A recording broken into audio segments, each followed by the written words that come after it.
ሰላም ጤና ይስጥልን። የዕለተ አርብ መሰናዶዎችን ይዤ ቀርቤያለሁ። ስቅለት በመላው የኢትዮጵያ ኦርቶዶክስ ተዋሕዶ አብያተ ክርስቲያናት በጾም በጸሎትና ስግደት ስነ ስርዓት እየተከበረ ውሏል። ሐዋርያዊት ጥንታዊት የኢትዮጵያ ኦርቶዶክስ ተዋሕዶ አብያተ ክርስቲያን ጌታዋ እስከ መስቀል ሞት ድረስ የከፈለላትን መከራና ዋጋ በማሰብ ነው የዛሬው ቀን ስቅለት በመላው ዓለም በሚገኙ አብያተ ክርስቲያናት በታላቅ መንፈሳዊ ስነ ስርዓት በጾምና በጸሎት በስግደት የምታከብረው።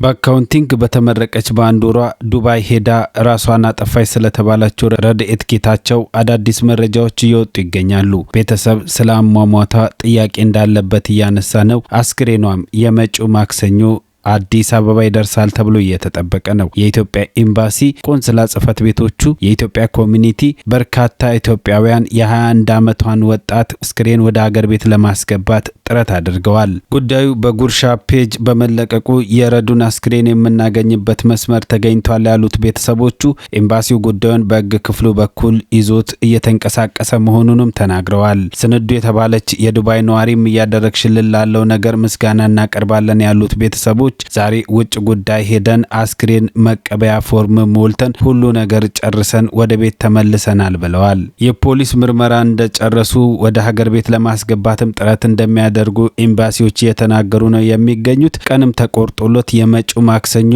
ወይም ደግሞ ሰኞ አስክሬኗ ወደ ኢትዮጵያ እንደሚገባም ይጠበቃል። ዛሬ ይገባል ተብሎ ቢጠበቅም ጁማ በመሆኑና ኤምባሲው አይሰራም በመባሉ ሳይሳካ ቀርቷል።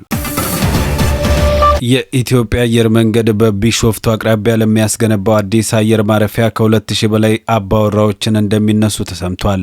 ለተፈናቃይ አየር መንገዱ መኖሪያ ቤት ሰርቻ አስረክባቸዋለሁም ብሏል። የኢትዮጵያ አየር መንገድ ዋና ስራ አስፈጻሚ አቶ መስፍን ጣሰው የኢትዮጵያ አየር መንገድ ለሚያነሳቸው 2500 አባወራዎች መኖሪያ ቤት እንደሚገነባና በሚቀጥለው ዓመት ህዳር ወር ላይም እንደሚያስረክባቸው እንዲሁም በተመሳሳይ ወር የአውሮፕላን ማረፊያ ግንባታ እንደሚጀምር ተናግረዋል። በቢሾፍቱ አቅራቢያ ይገነባል የተባለው ግዙፍ አውሮፕላን ማረፊያ በ3500 ሄክታር መሬት ላይ የሚያርፍ መሆኑን የገለጹት ዋና ስራ አስፈጻሚው ከመሬታቸው ለሚነሱ 2500 አባወራዎች በህዳር ወር ወደ አዲስ መኖሪያ ቤታቸው እንደሚዛወሩ አስታውቀዋል። ዘገባው የቢቢሲ ነው። መኳንንት ሙልጌታ ነኝ።